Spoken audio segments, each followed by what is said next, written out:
দেশের এক বক্তা বলতেছে, মানুষের শিখাইতেছে, 60 জনের খালি ডাক দিবেন, বিপদে পড়লে ডাক দিবেন, যেখানে বিপদে পড়েন।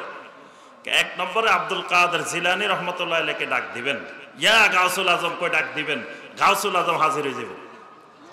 আব্দুল কাদের জিলানী রাহমাহুল্লাহ নাকি ওখানে হাজির হয়ে যাবে। দাসুকিরে ডাক দিবেন, রাফাইরে ডাক দিবেন,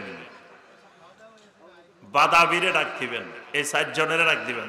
তা আমি কই ও বুঝছি, ওই যে সেলুনের মধ্যে দেখবেন একটা ছবি থাকে, হিন্দু দোকানে সেলুন দোকানে গেলে দেখবেন যে একটা ছবি আছে, বাবা লোকনাথ। তো নিচে দিয়ে লেখা থাকে, জলে স্থলে পাহাড়ে জঙ্গলে যেখানেই বিপদে পড়ো না কেন বাবাকে স্মরণ করিও। বাবা লোকনাথ সেখানে হাজির হয়ে যায়। সেম একই আকীদা, যে ওই তারা বিশ্বাস করে লোকনাথ হাজির হয়, আর এই মুসলিম বিশ্বাস করে দাসুকি, রেফাই, বাদাবি, গাউসুল আজম, আব্দুল কাদের জিলানী এরা হাজির হয়।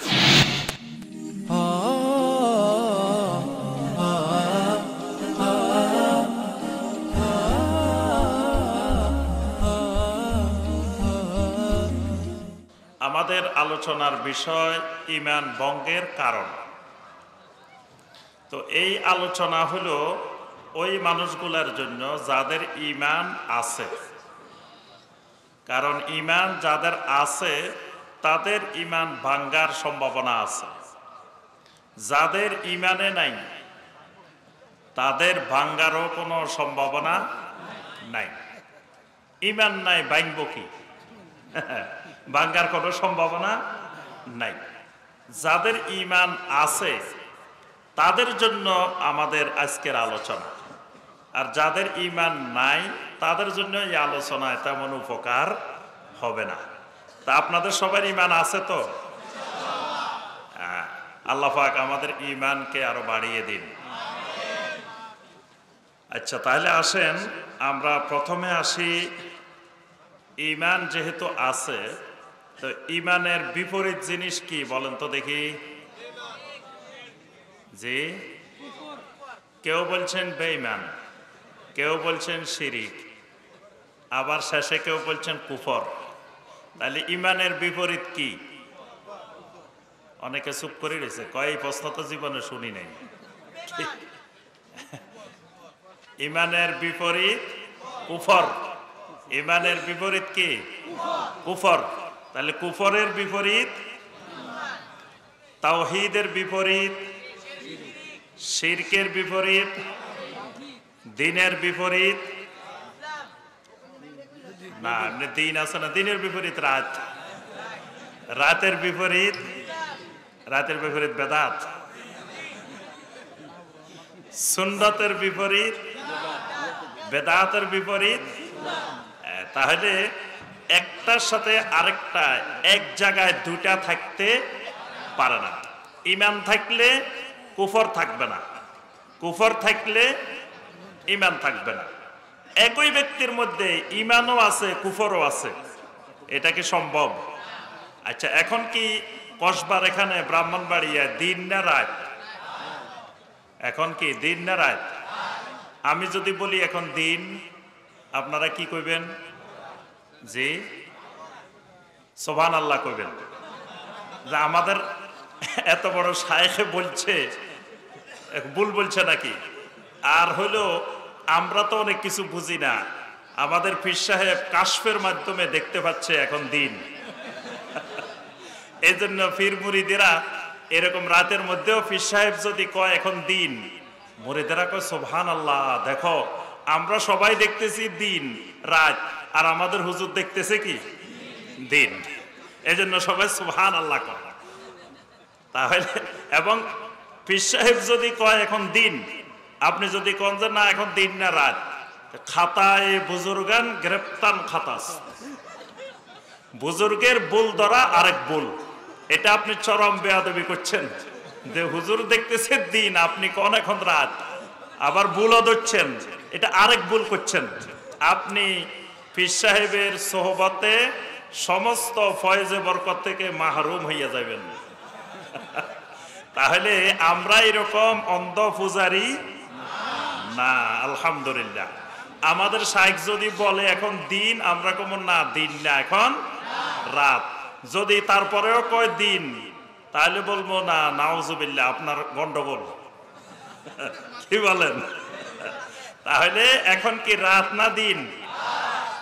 তাহলে একই সাথে রাতও আছে দিনও আছে এক জায়গায়, এটা হইতে পারে? এটা হইতে পারে না। তাহলে তাওহীদ থাকলে শিরিক থাকবে না, শিরিক থাকলে তাওহীদ থাকবে না, সুন্নত থাকলে বেদাত থাকবে না, বেদাত থাকলে সুন্নত থাকবে না। এই কারণে বিপরীত জিনিসগুলো আগে জানা বেশি জরুরি। তাহলে আমাদের ঈমান যেহেতু আছে, এই ঈমান কতদিন পর্যন্ত থাকা লাগবে? যে কয় বছর হইলে মোটামুটি ঈমান থেকে অবসরে চলে যেতে পারবেন? যে 1 বছর পরে? সরকারি চাকরি থেকে অবসরের বয়স কত? যে 59, 60। তারপরে কিছু কিছু সেক্টরে আছে বিচারপতি, ইউনিভার্সিটির প্রফেসর, ওনাদের হলো 65। এরকম একটা নির্দিষ্ট বয়স আছে। এই বয়সের পরে ওনার আর চাকরি করা লাগে না, উনি অবসরে চলে যান। তাহলে ঈমানের এরকম অবসরের বয়স আছে? নাই। আল্লাহ রাব্বুল আলামিন কোরআনে কারীমের অসংখ্য আয়াতে বলে দিয়েছেন, ইন্নাল্লাযীনা ক্বালু রাব্বুনাল্লাহু সুম্মা ইসতাকামু তাতানাসসালু আলাইহিমুল মালাইকাতু আল্লা তাখাফু ওয়া লা তাহজানু ওয়া আবশিরু বিল জান্নাতিল্লাতী কুনতুম তুআদুন। আল্লাহ রাব্বুল আলামিন বলেন, ইন্নাল্লাযীনা ক্বালু রাব্বুনাল্লাহ, যে মানুষগুলো ঈমানের ঘোষণা দিবে, রব্বুনাল্লাহ বলবে, সুম্মা ইসতাকামু, এরপরে মৃত্যু পর্যন্ত এই ঈমানের উপরে, রব্বুনাল্লাহর উপরে ইস্তেকামত থাকবে। তাতানাসসালু আলাইহিমুল মালাইকাতু, মৃত্যুকালীন সময় তাদের কাছে আল্লাহ রাব্বুল আলামিনের পক্ষ থেকে রহমতের ফেরেশতারা আসবেন, এসে বলবেন, আল্লাহ তাখাফু ওয়া লা তাহজানু, তোমাদের কোনো ভয় নাই, তোমাদের কোনো চিন্তা পেরেশানি কোনো কারণ নাই। ওয়া আবশিরু বিল জান্নাহ, আর তোমরা জান্নাতের সুসংবাদ গ্রহণ করো। সুবহানাল্লাহ। তাহলে ঈমান আনার পরে মৃত্যু পর্যন্ত ঈমানের উপরে ইস্তেকামত থাকা লাগবে। কবরে যাওয়ার সময় ঈমানটা নিয়ে কবরে যাওয়া লাগবে, ঈমান দুনিয়াতে রেখে যাওয়া যাবে না। যদি বলেন যে টাকা পয়সা জায়গা জমিন সব ছেলে মেয়েদের জন্য রাখি যেতেছি, ঈমানটাও একটু রাখি যাই, ঈমানটা সাথে করে নিয়ে যেতে হবে। এই জন্য দেখেন জানাজার নামাজের যে দোয়া, সে দোয়ার মধ্যে আমরা কি দোয়া করি? আল্লাহুম্মা মান আহইয়াইতাহু মিন্না ফাআহইহি আলাল ইসলাম ওয়া মান তাওয়াফফাইতাহু মিন্না ফাতাওয়াফফাহু আলাল ঈমান। আয় আল্লাহ, যতদিন আমাদেরকে বাঁচিয়ে রাখবেন ততদিন ফাআহইহি আলাল ইসলাম, ইসলামের উপরে আমাদেরকে বাঁচাই রাখেন। ওয়া মান তাওয়াফফাইতাহু মিন্না, যখন আমাদের মৃত্যু দিবেন ফাতাওয়াফফাহু আলাল ঈমান, মৃত্যুটা দিবেন আমাদেরকে ঈমানের উপরে। তাহলে ঈমানটা মৃত্যু পর্যন্ত থাকা লাগবে, ঈমান নিয়ে কবরে যাওয়া লাগবে। তাহলে ঈমান যদি মৃত্যু পর্যন্ত থাকা লাগে, মৃত্যু পর্যন্তই খেয়াল রাখতে হবে, ঈমানকে পাহারা দিতে হবে, ঈমান ভেঙে যায় কিনা। এই কারণে যাদের ঈমান আছে তাদেরকে মৃত্যু পর্যন্ত এই ব্যাপারে সতর্ক থাকা লাগবে, আর যাদের ঈমান নাই তাদের সতর্ক থাকারও দরকার। দেখবেন যে অনেক মুসল্লি আছে, এই শুক্রবার একবার ওযু করে, আরেক শুক্রবার আরেকবার ওযু করে, মাঝখানে পুরা সপ্তাহ তার আর ওযু করা লাগে না। তাহলে মাঝখানে পুরা সপ্তাহ তার ওযু নিয়ে কোনো টেনশন নেই, তার ওযু ভাঙতেছে কিনা এরকম কোনো চিন্তা ভাবনা তার দরকার নাই। কিন্তু যারা নিয়মিত ওযু করেন তাদের সবসময় খেয়াল রাখতে হয় যে আমার সালাতটা শেষ হওয়া পর্যন্ত আমার ওযুটা ঠিক আছে কিনা। তাহলে ইমানদারের সবসময় পাহারা দিতে হয়, খেয়াল রাখতে হয় আমার ইমানটা ঠিক মতো আছে কিনা, আমার ইমান বাড়তেছে নাকি আমার ইমান কমতেছে, এটা খেয়াল রাখতে হয়। ডায়াবেটিসের রোগী সুগার টেস্ট করে, ব্লাড টেস্ট করে করে দেখতে হয় আমার সুগার বাড়তেছে না কমতেছে। প্রেসারের রোগী প্রেসার মাপি মাপি দেখতে হয় বাড়তেছে না কমতেছে, কোন অবস্থায় আছে। ঠিক প্রত্যেক ইমানদারকে নিয়মিত খেয়াল রাখতে হয় আমার ইমান বাড়তেছে নাকি আমার ইমান কমতেছে। এই কারণে এই ইমান ভঙ্গের কারণগুলো জানা একজন ইমানদারের জন্য ফরজে আইন। ইমান ভঙ্গের কারণগুলো জানা ফরজে আইন, জানা লাগবেই। কারণ না জানলে যদি একটা ইমান ভঙ্গের কারণ ঘটে যায় তাহলে আমার দুনিয়া আখিরাত সব বরবাদ। এই কারণে সবসময় ইমান ভঙ্গের কারণগুলো নখদর্পণে রাখতে হবে, লেখাপড়া করতে হবে, জানতে হবে, বুঝতে হবে, না হয় ইমানবিহীন কবরে যাওয়া লাগবে। ইমান ভঙ্গের কারণ অনেকগুলো আছে, তা আমরা সবগুলো কারণ আজকে আলোচনা করব না, অল্প সময়ে 10টা কারণ আলোচনা করব, শুধু সংক্ষেপে 10টি ইমান ভঙ্গের কারণ অল্প সময়ে আলোচনা করার চেষ্টা করব ইনশাআল্লাহ। প্রথম ইমান ভঙ্গের কারণ যেটা আমরা আলোচনা করব সেটা হলো আল্লাহ রাব্বুল আলামিন ছাড়া অন্য কারো কাছে কিছু চাওয়া, দোয়া করা।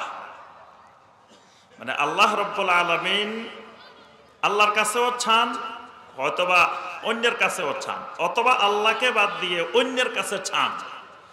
এই আল্লাহ রাব্বুল আলামিন ছাড়া গায়রুল্লাহর কাছে চাওয়া, এটা হলো ঈমান ভঙ্গের একটা গুরুত্বপূর্ণ অন্যতম কারণ।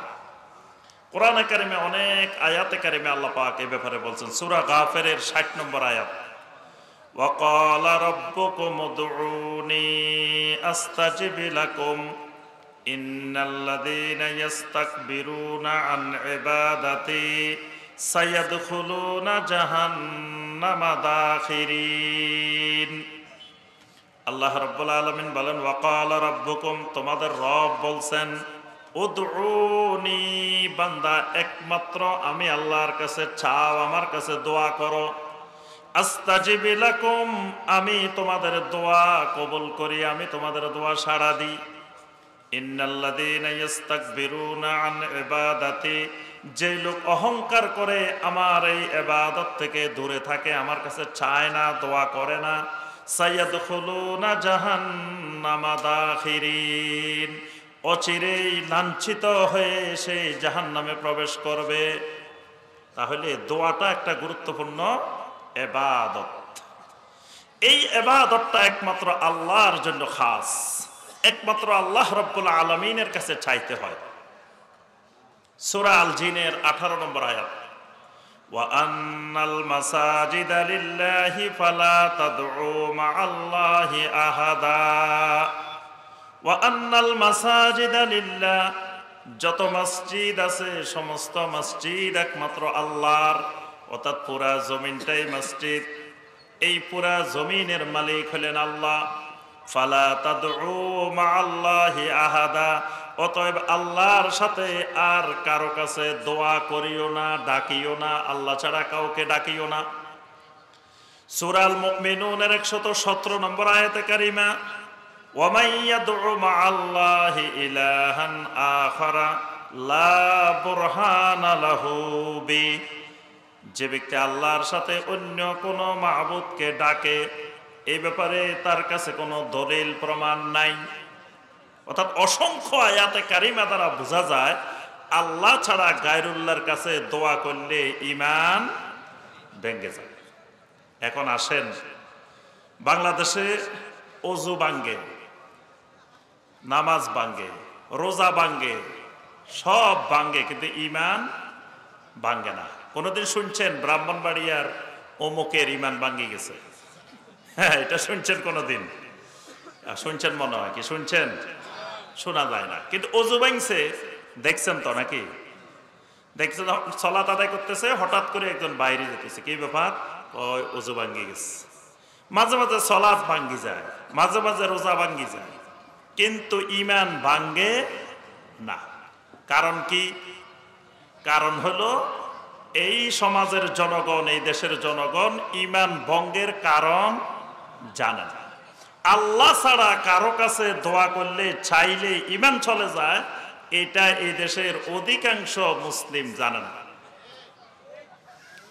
আমি একটা গল্প সব জায়গায় বলি। এই যে পশ্চিমবঙ্গের ঘটনা, পশ্চিমবঙ্গের মুর্শিদাবাদের ঘটনা, আমার এটার রেফারেন্স হলো, উৎস হলো শায়েখ আনোয়ারুল হক ফাইজি হাফেজাহুল্লাহ। তিনি বলছেন ওনার বাস্তব ঘটনা, ওনাদের গ্রামের মসজিদের ঘটনা। এক মুরব্বী আসি বলতেছেন যে ইমাম সাহেব, আমি আসরের নামাজের ওযু দিয়ে আসরও পড়ি, মাগরিবও পড়ি, এশাও পড়ি, 3 ওয়াক্ত এক ওযু দিয়ে পড়ি। তো ইমাম সাহেব কয়, মুরব্বী মানুষ, এই এত বয়স্ক মানুষ কেমনে প্রতিদিন আসরও পড়ে, মাগরিবও পড়ে, এশাও পড়ে, ওযু ভাঙ্গে না? ছাত্র একটারে কয়, একটু খেয়াল রাখিস তো মুরব্বীর মাঝখানে কিছু ঘটে কিনা। এখন একদিন দেখে মুরব্বী মাগরিবের আগে দিয়ে বাথরুমে গেছে। এখন বাথরুম থেকে এসে মুরব্বী নামাজে দাঁড়ায় গেছে, ওযু করে নেই। এখন ইমাম সাহেব কয়, মুরব্বী আপনি কি করলেন? আপনি না বাথরুমে গেছেন, ওযু করেন নাই যে? এখন ওই মুরব্বী উঠি কয়, ইমাম সাহেব আপনি কি আমার এত পাগল মনে করছেন? আপনি কি মনে করছেন আমি কিছু জানি না? আমি বাথরুমে গেছি এটা ঠিক কথা, কিন্তু আমি বাথরুম করার সময় হাঁটুর উপরে কাপড় তুলি নাই। বাথরুমের সময় হাঁটুর উপরে কাপড় তুলি নাই। হাঁটুর উপরে কাপড় না উঠলে আমার ওযু ভাঙবো কেন? আমি বাথরুমে না করছি, কিন্তু হাঁটুর উপরে কি কাপড় তুলছি, তাহলে তো আমার ওযু ভাঙার সম্ভাবনা। অর্থাৎ মুরব্বী মনে করছে হাঁটুর উপরে কাপড় উঠলে ওযু ভাঙ্গি যায়, কিন্তু বাথরুম করলে যে ওযু ভাঙ্গে এটা মুরব্বী জানে না। তাহলে মুরব্বীর নামাজের কি অবস্থা? কতদিন এই অবস্থা নামাজ পড়ছে? তাহলে কেউ যদি ঈমান ভঙ্গের কারণ না জানে, তাহলে সে দুনিয়ার কুফরি করলেও তার ঈমান ভাঙবে না, কারণ সেই ঈমান ভঙ্গের কারণেই তো জানা। তার আর ঈমান ভাঙবো কেমনে? এই কারণে এই দেশে কারো ঈমান ভাঙে না। দেখেন এই দেশে ছাত্ররা এসএসসি পরীক্ষা দিবে, তখন খাজা বাবার কাছে যাই, কয় বাজান, খাজা বাবা কেবলায়ে কাবা, ছেলেগুলা এসএসসি পরীক্ষা দিব, আপনার কাছে কামিয়াবির জন্য দরখাস্ত নিয়ে আসছে, ইমতিহান মে কামিয়াবি, আপনি একটু এদেরকে পরীক্ষায় পাশ করাই দিন। এই যে খাজা বাবার কাছে পরীক্ষায় পাশ করানোর জন্য চাইছে, এটা ঈমান ভঙ্গের কারণ। এটা কি ঈমান ভঙ্গের কারণ? কিন্তু এই দেশের মানুষ ঈমান ভঙ্গের কারণ না জানার কারণে ওই লোকের এখনো দরবারও আছে, বিশাল এক চেয়ারও আছে দরবারে, অথচ তার ঈমান ভেঙে গেছে। তার সাথে আরো লক্ষ লক্ষ মানুষের ঈমান ভাঙছে। পরীক্ষার সময় খাজা বাবা কেবলায়ে কাবার কাছে যাই, ইমতিহান মে কামিয়াবির জন্য দোয়া করতেছে। তো পরীক্ষা পাশ করানোর মালিক কে? একমাত্র আল্লাহ, খালি আল্লাহ না। পরীক্ষা পাশ করানোর মালিক কে? একমাত্র আল্লাহ রাব্বুল আলামিন। সেখানে কোনো খাজা বাবার, কোনো ব্যক্তির যাররা পরিমাণ ক্ষমতা সেখানে নাই। কিন্তু বাংলাদেশের মানুষ দেখেন পরীক্ষায় কামিয়াবির জন্য ওই হতভাগা ছেলেগুলা এসএসসি পরীক্ষা দিব, খাজা বাবার কাছে গেছে ইমতিহান মে কামিয়াবির জন্য। ছেলেগুলারও ঈমান ভাঙছে, এইভাবে হাজার হাজার লক্ষ লক্ষ মানুষের ঈমান ভাঙে। তারপরে আপনার ছেলে মেয়ে হয় না, খাজা বাবার কাছে যায়, ছেলে মেয়ে চায়, অভাব অনটনে কষ্ট করে খাজা বাবার কাছে যায়, অভাব অনটন দূর করার জন্য দোয়া করে। কিশোরগঞ্জের পাগলা মসজিদে বস্তা বস্তায় টাকা মান্নত করে, কি জন্য? পাগলার ডাইরেক্ট অ্যাকশনের জন্য। হ্যাঁ, এগুলো সব ঈমান ভঙ্গের কারণ। আল্লাহ রাব্বুল আলামিন ছাড়া কারো কাছে দোয়া করা, কাউকে ডাকা, এটা ঈমান ভঙ্গের কারণ। বিপদে পড়ছেন, হঠাৎ করে ডাক দিলেন ইয়া আলী, ঈমান ভেঙে গেছে। আলী আপনারে কি করবো, এখানে বিপদ থেকে উদ্ধার করতে পারবো? বিপদে পড়ছেন, ডাক দিছেন ইয়া গাউসুল আজম, ডাক দিছেন ইয়া দাসুকি, ইয়া রফাই, আপনার ঈমান শেষ। 60 জন আল্লাহর ওলি এমন আছে, জলে স্থলে সাগরে পাহাড়ে পর্বতে যেখানে বিপদে পড়ো না কেন ডাক দিলেই হাজির। বাংলাদেশের এক বক্তা বলতেছে, মানুষের শিখাইতেছে, 60 জনের খালি ডাক দিবেন, বিপদে পড়লে ডাক দিবেন, যেখানে বিপদে পড়েন। 1 নম্বরে আব্দুল কাদের জিলানী রহমতুল্লাহ আলাইহিকে ডাক দিবেন, ইয়া গাউসুল আজম কই ডাক দিবেন, গাউসুল আজম হাজির হয়ে যাবে। আব্দুল কাদের জিলানী রাহমাহুল্লাহ নাকি ওখানে হাজির হয়ে যাবে। দাসুকিরে ডাক দিবেন, রাফাইরে ডাক দিবেন, বাদাবিরে ডাক দিবেন, এই 60 জনের ডাক দিবেন। তা আমি কই ও বুঝছি, ওই যে সেলুনের মধ্যে দেখবেন একটা ছবি থাকে, হিন্দু দোকানে সেলুন দোকানে গেলে দেখবেন যে একটা ছবি আছে বাবা লোকনাথ, তো নিচে দিয়ে লেখা থাকে জলে স্থলে পাহাড়ে জঙ্গলে যেখানেই বিপদে পড়ো না কেন বাবাকে স্মরণ করিও। বাবা লোকনাথ সেখানে হাজির হয়ে যায়।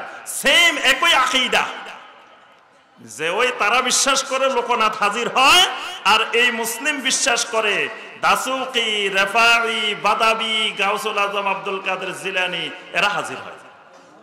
আল্লাহ ছাড়া কোন গাউসুল আজম জমিনে হইতে পারে না। কেউ যদি আল্লাহ ছাড়া কাউকে গাউসুল আজম মনে করে, ঈমান ভঙ্গের কারণ। আল্লাহ রাব্বুল আলামিন একমাত্র গাউসুল আজম। সূরা আল আনফালের 8 নম্বর আয়াত আল্লাহ পাক বলছেন, ইজ তাস্তাগীথুনা রাব্বাকুম ফাস্তাজাবা লাকুম আন্নী মুমিদ্দুকুম বিআলফিম মিনাল মালাইকাতি মুরদিফিন।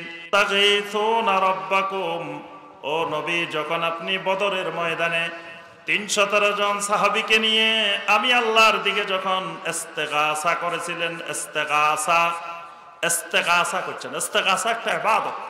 ইস্তেগাসা মানে আল্লাহর কাছে সাহায্য প্রার্থনা করা, পরিত্রাণ কামনা করা। আল্লাহ হলেন গাউসুল আজম, গাউস। এখানে ইস্তেগাসাটা গাউস থেকে। ইজ তাস্তাগীথুনা রাব্বাকুম, গাউস হলেন একমাত্র আল্লাহ, ইস্তেগাসা করতে হবে একমাত্র আল্লাহর কাছে। তাহলে আল্লাহ বলেন ফাস্তাজাবা লাকুম, তোমাদের ওই প্রার্থনায়, ওই দোয়ায় আমি তোমাদের ডাকে সাড়া দিয়ে একের পর এক তোমাদের জন্য আমার ফেরেশতা পাঠাই দিচ্ছি। সুবহানাল্লাহ। তাহলে আল্লাহ ছাড়া কারো কাছে দোয়া করলে কি হয়? ঈমান ভেঙে যায়। ঈমান ভঙ্গের গুরুত্বপূর্ণ একটা কারণ। আল্লাহ ছাড়া কারো কাছে চাওয়া যাবে না। কোন খাজা বাবার কাছে, কোন অলি আউলিয়া, কোন মুর্শিদ, কোন পীর, কারো কাছে এরকম কিছু চাইলে জীবিত হোক মৃত হোক ঈমান ভেঙে যাবে। আল্লাহ কে সাওয়া কোই মুশকিল কুসা নেই। আল্লাহ ছাড়া কোনো মুশকিল কুসা নাই। মুশকিল কুসা চিনেন নেই? অনেক মুশকিল কুসা, অনেক পীরদের উপাধি হলো মুশকিল কুসা, মানে যত মুশকিল আছে সব আসান করে। মুশকিলে আসান, মুশকিল কুসা, এটা শিরকি কথা। আল্লাহ পাক কোরআনে কারিমে অনেক আয়াতে বলছেন, ওয়া ইয়ামসাসকাল্লাহু বিদুররিন ফালা কাশিফা লাহু ইল্লা হু ওয়া ইয়ুরিদিকা বিখাইরিন ফালা রাদ্দা লিফাদলিহি। যদি আল্লাহ রাব্বুল আলামিন কাউকে কোনো বিপদ আপদ কষ্ট স্পর্শ করাতে চান, সেটা আল্লাহ ছাড়া আর কেউ দূর করতে পারেন না। যদি আল্লাহ কাউকে কল্যাণ দিতে চান, দুনিয়ার সমস্ত শক্তি একত্রিত হয়ে বাধা দিয়েও সেই কল্যাণ প্রতিহত করার ক্ষমতা নাই। সমস্ত কল্যাণ ও কল্যাণের একমাত্র মালিক হলেন আল্লাহ রাব্বুল আলামিন। 2 নম্বর ঈমান ভঙ্গের কারণ, তাওহীদের আলোচনা শুনলে অন্তরে পরিতৃপ্তি আসে না। তাওহীদের আলোচনা শুনলে মজা লাগে না, বুঝতে হবে ওই অন্তরে ঈমান নাই।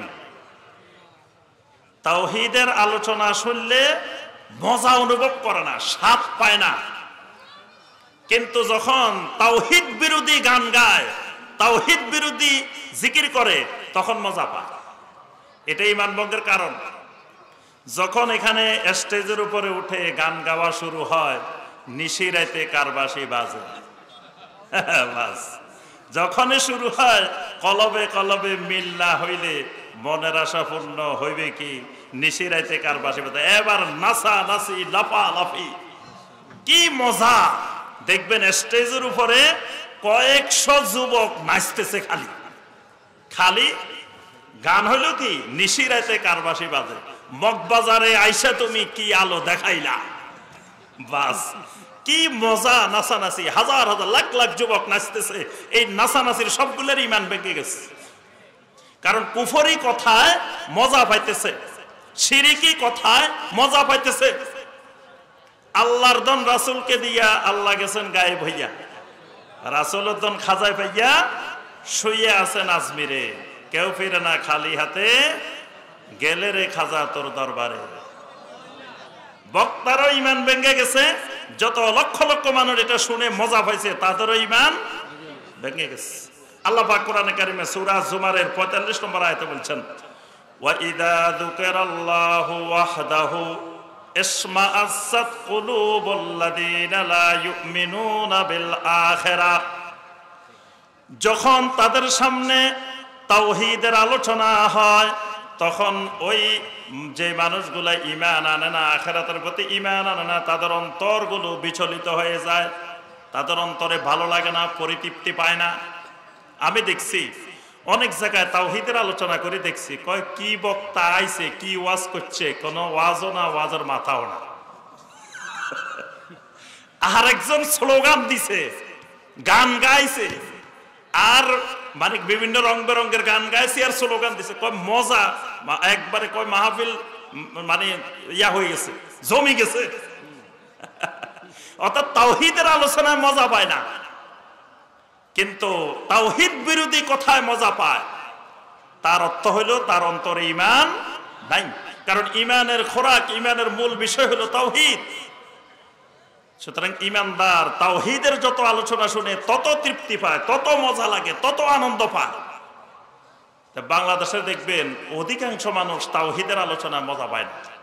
তাওহীদের আলোচনায় মনে হয় না, কয় এতক্ষণ কথা কইতেছেন, ওয়াজ করবেন কবে? 1 ঘন্টা যদি আপনি তাওহীদের আলোচনা করেন, খালি উনি কথায় কয় তো ওয়াজ করবো কবে? মানে তাওহীদের যে আলোচনা করছে এটা ওয়াজ না, এটা খালি কথা কইতেছে। এবং তাওহীদের আলোচনা মানুষ বুঝতে চায় না, তাওহীদের আলোচনা ভালো লাগে না, এটা ঈমান ভঙ্গের কারণ, খেয়াল রাখতে হবে। 3 নম্বর, আমি আর 5 মিনিট পরে ইনশাল্লাহ শেষ করে দিচ্ছি। আমাদের যে সম্মানিত 2 জন বড় বড় শায়েখ দেখেন বসে আছেন, আলহামদুলিল্লাহ, আপনাদের বিরাট নিয়ামত। এই দেশে একমাত্র সালাফি মানহাজের মাহফিলে ঈমান বাড়ার মাহফিল। এখানে কোনো আজে বাজে কথা, কোরআন সুন্নাহর বাহিরে কোনো কথা এখানে আলোচনা হয় না। সমস্ত ওলামায়ে কেরাম শুধু কোরআনে কারিমের কথা বলে, নবী সাল্লাল্লাহু আলাইহি সাল্লামের সহিহ হাদিসের কথা বলে। বুজুর্গরা ফরমাইছেন, অমুকে ফরমাইছেন, তমুকে ফরমাইছেন, কিচ্ছা কাহিনী, সাপের গল্প, বেগুনের গল্প, অমুকের কারামতি, তমুকের কারামতি, এসব আলোচনা, এসব সালাফি মানহাজের কনফারেন্সে হয় না। এই জন্য এগুলো ঈমান বাড়ার মাহফিল।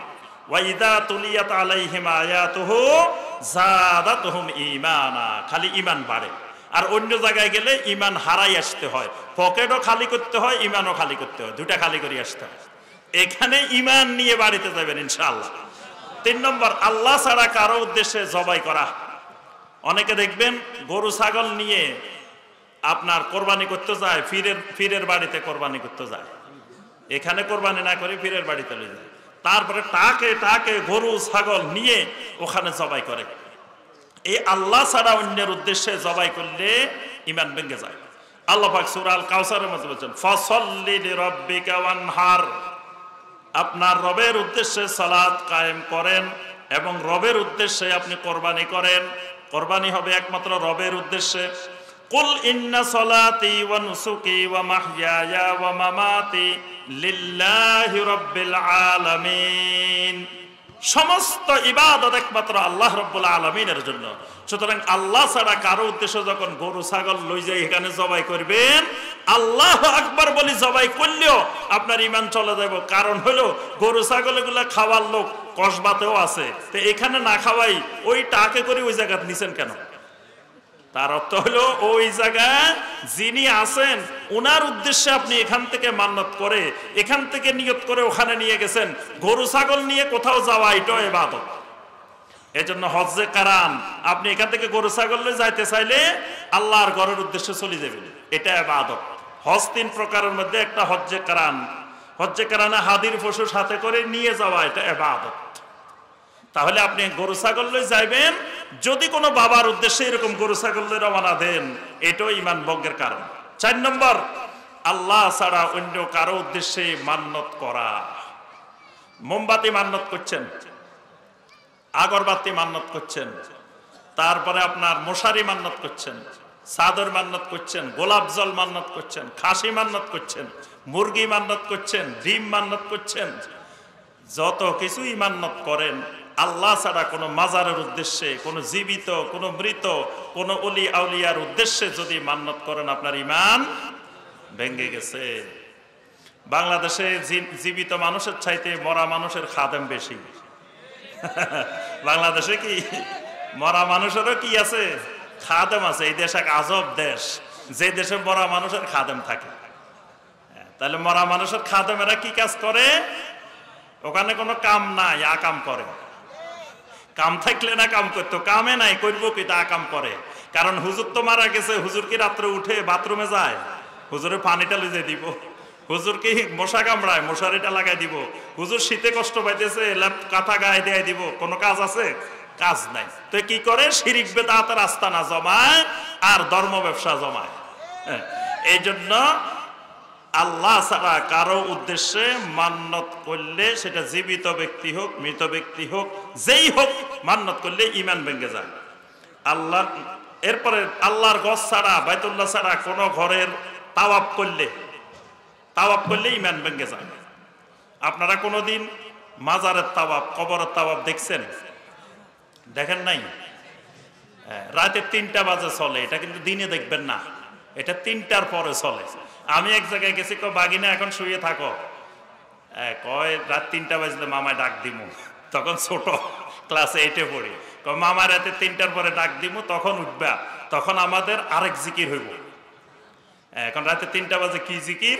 দেখি যে কবরের চারিপাশে ঘুরি ঘুরি, আল্লাহ তোমার লীলা খেলা কেউ বুঝে কেউ বুঝে না, কাউকে রাখো গাছতলায়, কাউকে রাখো বালাখানায়, এটা বলি কবরের চারিপাশে ঘুরে ঘুরে জিকির। এই তাওয়াফ, কবরের তাওয়াফ, এই কবরের তাওয়াফ ঈমান ভঙ্গের কারণ। আল্লাহর ঘর ছাড়া পৃথিবীর আর কোন মসজিদেরও তাওয়াফ করা যাবে না। তো সেখানে আপনি যদি কবরের চারিপাশে ঘুরি ঘুরি জিকির করেন, কবরের তাওয়াফ করেন, এটা ঈমান ভঙ্গের কারণ। আল্লাহ ছাড়া কারো উপরে তাওয়াক্কুল করা। একজন বাংলাদেশ থেকে এক বড় পীর সাহেব ইসলামিক ফাউন্ডেশনের মাধ্যমে আপনার মসজিদে আকসায় গেছে। তো মসজিদে আকসায় যাওয়ার পরে উনি ফজরও মসজিদে আকসায় পড়ছে, বাইতুল মাকদেসে, জোহরও পড়ছে, আসরও পড়ছে, মাগরিবও পড়ছে, এশাও পড়ছে। ইমাম সাহেব ডাকি কয়, এই মিয়া, আপনারা কোন দেশ থেকে আসছেন? আপনাদের দিকে এত বড় সাহস, এখানে যারা আসে এক ওয়াক্ত পড়ি, এরপরে আর আসে না। আপনারা দেখি ফজরও আসছেন, জোহরও আসছেন, আসরও আসছেন, মাগরিবও আসছেন, এশাও আসছেন। ও আমাদেরকে তো চিনেন না, আমাদেরকে বাংলার কুতুব মুজাদ্দেদে জামান অমুকে পাঠাইছে। আমরা যে এখানে আসছি, উনি বাংলাদেশ থেকে আমাদের দিকে তাকাই রয়েছেন। ইসরায়েলের সৈন্যরা আমাদেরকে কিছু করতে পারবে না, করলে হুজুর আছে ওখান থেকে, কিন্তু অ্যাকশন চলতেছে। এই যে তাওয়াক্কুল, আল্লাহর উপরে তাওয়াক্কুল না করি, ওই ঢাকার এই হুজুরের উপরে তাওয়াক্কুল করে বসে রয়েছে। সেই ফিলিস্তিন যাইও এখানে তাওয়াক্কুল করে বসে আছে। এটা তাওয়াক্কুল সের, এই তাওয়াক্কুল সের ঈমান ভঙ্গের কারণ। তারপরে কবরের পাশে দিয়ে যাইতেছে, গাড়ি এদিক থেকে জোরে গেছে, এখান থেকে আস্তে করে দিছে। কিরে ভাই আস্তে করছেন কোন? কয় মা মারছে, বাগিনা আরো গরম বেশি। এটা তো মামা, ওই জায়গায় বাগিনা। মা মারছে কিন্তু বাগিনা গরম বেশি। এখান দিয়ে যদি জোরে গাড়ি চালাই, তো বাগিনা যদি খেপতে পারে, আমার গাড়ি যাইবো কই, আমি যাবো কই, কোনো ঠিক ঠিকানা না। এই জন্য গাড়ি স্লো করে দিছে। তাহলে এই যে ওই কবরের ভয়, তাওয়াক্কুল সের, এটা ঈমান ভঙ্গের কারণ। আল্লাহ ছাড়া কারো উদ্দেশ্যে রুকু সাজদা করলে, জীবিত মানুষ হোক মরা মানুষ হোক, কাউকে সাজদা করলে ঈমান ভঙ্গের কারণ। 8 নম্বর, ইসলামের যে 5টি রোকন আছে, এই রোকনের কোনো একটি রোকন অস্বীকার করলে কি হবে? ঈমান ভেঙে যাবে। 9 নম্বর, ঈমানের রোকন কয়টা বলেন দেখি আপনারা? 6টা। আজকে স্টুডেন্ট কিন্তু খুব মেধাবী স্টুডেন্ট কম হইলে কি হবে, কিন্তু একটা মাশাআল্লাহ ভাগা স্টুডেন্ট, আলহামদুলিল্লাহ। এই জন্য ঈমানের রোকন কয়টা জিজ্ঞেস করলে অনেক জায়গায় চুপ মারি থাকে, কিছু বলতেই পারে না, আর বললেও কেউ বলে যে 7টা। তা আলহামদুলিল্লাহ এখানে বলতে পারছে সবাই 6টা। এই 6টার যে কোনো একটা যদি গন্ডগোল দেখা দেয় তাহলে ঈমান ভেঙে যাবে। সর্বশেষ যেটা, কোরআনে কারিমের কোনো আয়াত, কোনো সহিহ হাদিসকে যদি কেউ ইচ্ছাকৃতভাবে অস্বীকার করে তাহলে তার ঈমান ভেঙে যাবে। তা আমি আর আমার আলোচনা দীর্ঘায়িত করব না। আলহামদুলিল্লাহ আমাদের সকল সম্মানিত শায়েখেরা আজকে চলে আসছেন। আপনারা শায়েখদের থেকে এলমি গুরুত্বপূর্ণ আলোচনা শুনবেন। আল্লাহ রাব্বুল আলামিন এই 2 দিন ব্যাপী সালাফি কনফারেন্সকে আল্লাহ পাক কবুল ও মঞ্জুর করে নিন। এই সালাফি কনফারেন্সের মাধ্যমে এই বৃহত্তর কুমিল্লা থেকে আল্লাহ পাক সকল শিরিক বিদআতকে দূর করে তাওহীদ এবং সুন্নাহকে আল্লাহ পাক কায়েম করে দিন। আল্লাহ রাব্বুল আলামিন এই কনফারেন্সের আলো পুরা বৃহত্তর কুমিল্লা সারা বাংলাদেশে আল্লাহ পাক ছড়িয়ে দিন। আগামীর বাংলাদেশ হবে ইনশাআল্লাহ সালাফি মানহাজের বাংলাদেশ। আগামীর বাংলাদেশ কি বাংলাদেশ? সালাফি মানহাজের বাংলাদেশ ইনশাআল্লাহ। সেই লক্ষ্যে আমাদেরকে এখান থেকে এলেম হাসিল করে ময়দানে গিয়ে দাওয়াতি কাজ করতে হবে ইনশাআল্লাহ। আল্লাহ পাক আমাদের সবাইকে তৌফিক দিন। আমিন ইয়া রাব্বাল আলামিন। আসসালামু আলাইকুম ওয়া রাহমাতুল্লাহি ওয়া বারাকাতুহু।